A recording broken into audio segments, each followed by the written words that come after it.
Bismillahirrahmanirrahim. Assalamualaikum warahmatullahi wabarakatuh. Alhamdulillahi rabbil alamin. Wassalatu wassalamu ala rasulillahil karim Sayyidina Muhammadin al-amin wa ala alihi wa sahbihi ajma'in wa ba'd. Kenapa kita sholat? Sudah dijawab, intinya ada dua jawaban pokoknya. Satu, untuk membuktikan kebertuhanan kita kepada Allah. Katanya kita mengatakan la ilaha illallah, apa buktinya? Maka ketika kita mengatakan la ilaha illallah, Allah minta buktikan. Apa pembuktiannya ya Allah? Maka diturunkan, buktikan lewat ibadah, sholat kepadaku. Dalam sholat itulah kita menyebut nama Allah, Allahu Akbar sampai selesai salam. Baik, itu ada di Quran surah ke-20 ayat ke-14. Yang kedua, kenapa kita sholat? Sudah? Yang kedua, sholat didesain oleh Allah. Bukan hanya sekedar ibadah ritual dari takbir sampai salam, tapi semua gerakan dan bacaannya disiapkan untuk membimbing pelakunya mendapatkan kesuksesan dan kebahagiaan di semua aktivitas yang ia jalani sampai wafat. Tolong catat baik-baik itu. Jadi sholat ketika diperintahkan bukan sekedar ibadah ritual yang formalitas. Anda berwudu, takbir, salam. 5 kali ditunaikan. Kalau ini yang kita tangkap dan kita pahami, besar kemungkinan potensi sholat itu akan dipahami sebagai beban saja. Baru tadi sholat, sekarang sholat lagi.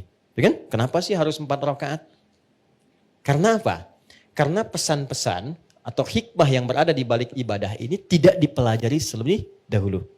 Itulah sebabnya Allah memberikan pesan sebelum sholat. Kalau engkau ingin mendapatkan kenikmatan sholatmu, kenyamanan sholatmu, menjawab pertanyaanmu, pelajari dulu tentang semua bacaan dan gerakan sholat dari mulai bertakbir sampai dengan salam. Itu yang dimaksud di Quran surah 29 di ayat ke-45 yang telah kita bahas. Ya, gabungan antara sukses dan bahagia. And happiness, sukses dan bahagia. Itu dalam bahasa Arab disebut dengan falah namanya. Jadi kalau sukses saja tanpa bahagia, itu fauz namanya. Turunannya 29 kali disebutkan di Quran. Faiz, fauzi, faizin, fauzan, faizah. Kalau ada yang namanya faiz, fauzan, faizah, itu artinya orang yang diharapkan sukses selama hidupnya. Walaupun belum tentu bahagia. Ya itu nama ya. Oke. Kedua, kalau bahagia saja, tapi belum tentu sukses, itu fariha namanya. Fariha, turunannya farah, farahan, ya itu fariha.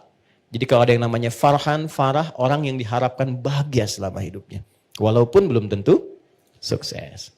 Nah, teman-teman tinggal pilih aja, saya yakin pilih yang ketiga. Ya? Kaya tapi gelisah atau miskin tapi tenang?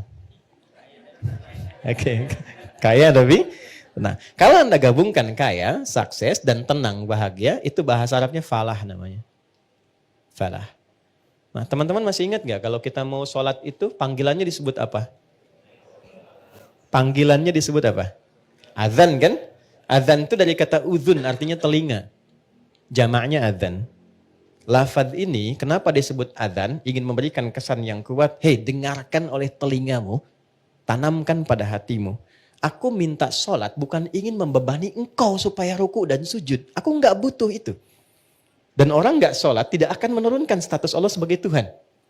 Kita dipaksa sholat, diperdengarkan di telinga kita. 24 jam.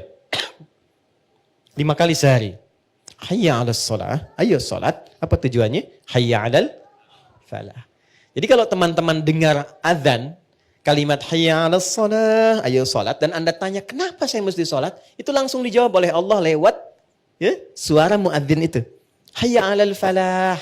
Karena semua gerakan dan bacaan salat itu mengantarkan pada kesuksesan dan kebahagiaan. Ini gambarannya. Nah, ketika kita ingin meraih itu tidak lantas salat langsung dapat, tidak. Kita mesti belajar dulu. Kenapa saya mesti wudhu? Kenapa ngadep kiblat? Apa maknanya itu semua? Kenapa ngangkat tangan begini? Kenapa tangannya begini? Kenapa sedekap begini? Ya kan?